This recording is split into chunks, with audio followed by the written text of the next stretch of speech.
Aviso. Esta es mi opinión y solo mi opinión. Siempre busca fuentes alternativas de información para construir tus propias opiniones. ¿Por qué es más fácil decir que eres una persona de izquierdas que decir que eres de derechas en público? Hoy vamos a analizar esta cuestión y empezaremos con algunos antecedentes históricos. El término de derechas e izquierdas proviene de la Revolución Francesa, cuando ya se chingaron al rey, derribaron la monarquía, decapitaron a María Antonieta con las guillotinas, ¿no? ¿Se acuerdan de las guillotinas que ponían en las plazas, ¿no? Supongo que alguna vez lo habrán visto en clases de historia o en algún programa de estos antiguos, ¿no? Como eran las guillotinas. Pues una vez se instauró la república, se construyeron las cámaras y ahí en las cámaras pues se sentaban los representantes del pueblo, etcétera, ¿no? Entonces, básicamente hubo una segregación que se hizo en el del pueblo llano, de los campesinos, de la gente, digamos, artesana, de la burguesía de clase baja, se sentaron a la izquierda, y de la burguesía de clase alta, el clero, de los nobles y todavía de algunos monárquicos que habían ahí, pues estos se sentaron a la derecha. Y de ahí se acuñó el término de izquierdas y derechas que perdura hasta nuestros días. Es cierto que las izquierdas y derechas en Estados Unidos tienen algunos matices un poquito diferentes por cómo es la historia del país, pero creo que hoy en día el término que impera es el término de derechas e izquierdas que se forjó durante la Revolución Francesa. Otro dato a destacar de la Revolución Francesa es que estaban obsesionados con la igualdad. Tanto así que a veces podían llegar a cortar el techo de una casa si era más alto que el de otra casa y pues por ejemplo la educación pública para tener la igualdad de oportunidades se generó durante la Revolución Francesa, ¿no? Durante la República Francesa. Estaban obsesionados con la igualdad. Los franceses en esa época y eso es algo muy importante porque creo que repercute hasta el día de hoy. Esto es para ponernos en antecedentes. Ahora vamos a viajar un poco más adelante hasta la época de la Segunda Guerra Mundial, donde el panorama político había cambiado bastante. Ya estaban los soviéticos gobernando, los comunistas gobernando la Unión Soviética. Como el comunismo era un movimiento obrerista o de obreros, se consideró que era un movimiento de izquierdas. ¿Correcto? Ahora, ¿qué movimientos políticos salieron en oposición al comunismo? Pues estaba el conservadurismo, estaban pues otros sistemas basados en el capitalismo y surgió una tercera vía, lo que se consideraba una tercera vía en aquella época y que además se vendió como una tercera vía, el fascismo y el nazismo. Pero dado que el fascismo y el nazismo conservaban ciertos valores nacionalistas, e incluso Mussolini perdonó al rey de Italia y le permitió seguir en el poder como un títere, ¿no? Como un título, en ese caso se consideró directamente como se oponían al comunismo, que se oponían a la izquierda más radical, eran la derecha más radical, cosa que está un poco alejada de la verdad, dado que en ambos casos a pesar de que mantenían valores conservadores en cierto sentido, sí que tenían muchos valores muy similares a la izquierda, es decir, bebían tanto del conservadurismo y el nacionalismo como del comunismo, del mismo comunismo. Tenían sindicalismo, tenían sindicatos transversales que eran controlados directamente desde el Estado dictaminaba lo que se producía y lo que no se producía y además estaban opuestamente tanto el nazismo como el fascismo opuestamente en oposición al capitalismo y a los banqueros, es decir, ellos se situaban como una tercera vía, pero la izquierda los volvió extrema derecha en ese sentido, es decir, fueron empujados hacia un espectro político cuando realmente el nazismo y el fascismo deberían ser considerados el centro extremo. La influencia del comunismo y de la izquierda en el fascismo es innegable. Hay muchas cosas que se parecen. Si tú agarras el programa político de un partido realmente fascista, como por ejemplo en España la Falange, es prácticamente calcado al partido de izquierdas más prominente o más procomunista de España. Podemos, tienen muchos puntos similares. ¿Por qué es esto? Porque ambos beben de las mismas fuentes. Benito Mussolini, que creó el fascismo, se llamaba Benito por Benito Juárez, al que su padre admiraba como un gran izquierdista. El padre de Benito Mussolini formó parte del Partido Comunista, Benito Mussolini formó parte del Partido Comunista. Y no recuerdo bien si el padre sí formó, pero al menos sé que era muy de izquierdas. Así que Benito Mussolini tomó mucha influencia del comunismo y de la izquierda para, digamos, amalgamarlo con el nacionalismo y crear así el fascismo y bueno, pues Hitler tres cuartas partes de lo mismo, ¿no? Similar. El partido se llamaba Partido Nacional Socialista.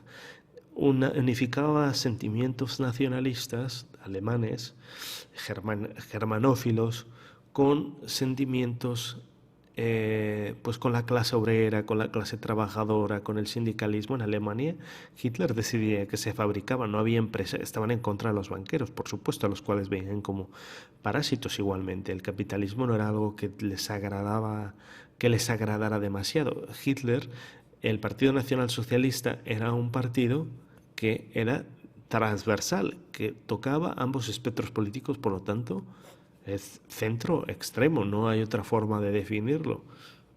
Durante la época de la Guerra Civil Española, cuando ya estaba en pleno funcionamiento el nazismo y el fascismo y ya se habían contrapuesto al comunismo en los países que el comunismo quería reclamar para sí, como Alemania, la Alemania natal de Karl Marx, o Italia, ¿no? Estaba sucediendo la Guerra Civil Española. Y la Guerra Civil Española básicamente tenía dos bandos, los republicanos, que eran básicamente comunistas apoyados por Stalin, y España, que eran los nacionalistas.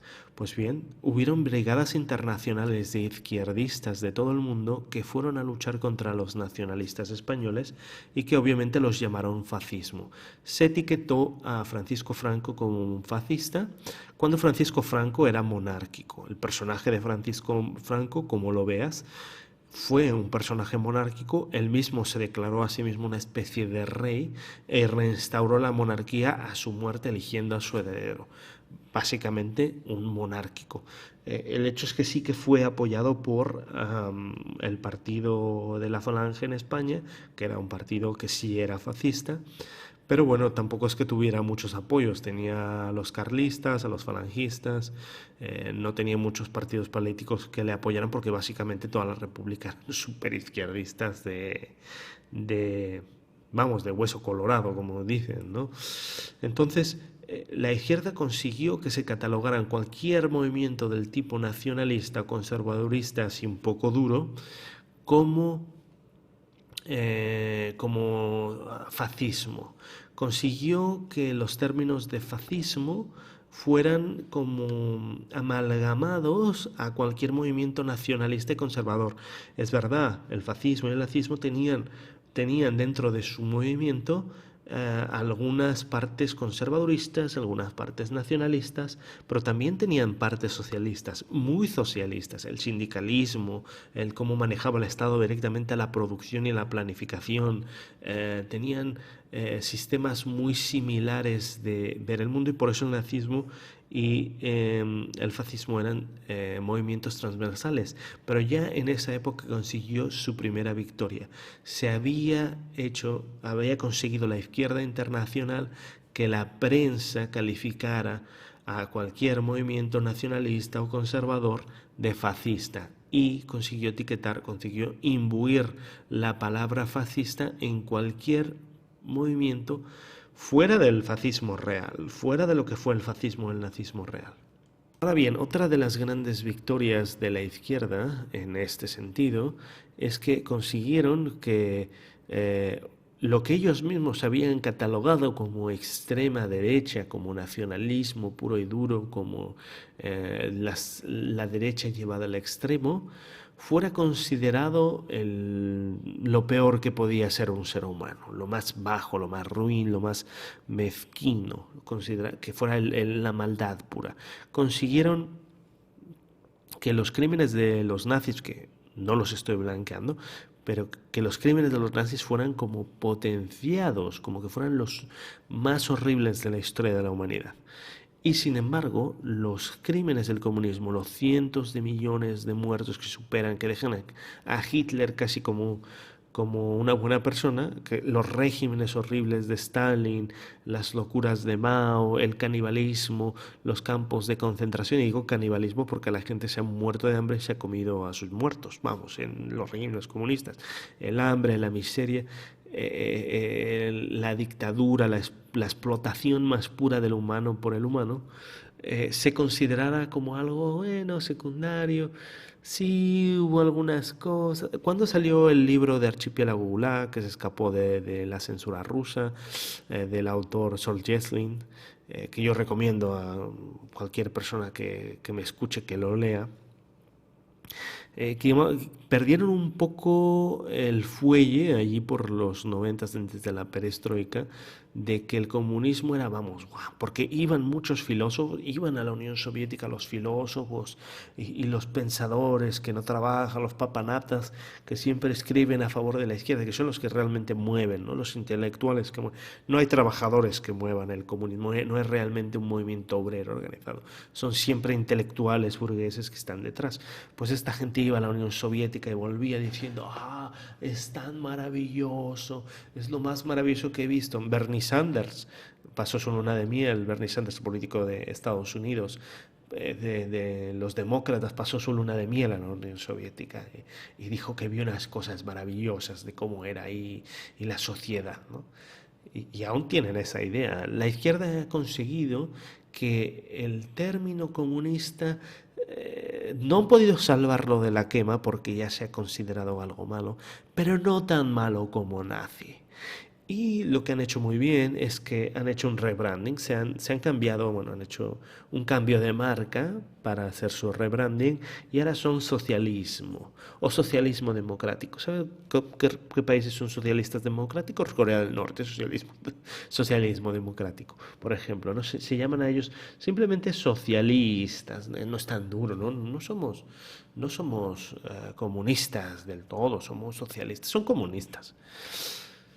Se han conseguido hacer su cambio de marca y con esto han conseguido que la gente no considere tan peyorativo el término izquierda. Vamos a dejarlo hoy aquí y mañana subimos la continuación con la segunda parte de por qué está mejor considerado ser de izquierdas que de derechas. Y recuerda que esto es mi opinión y solo mi opinión. Y si no te gusta, pues mándeme al carajo.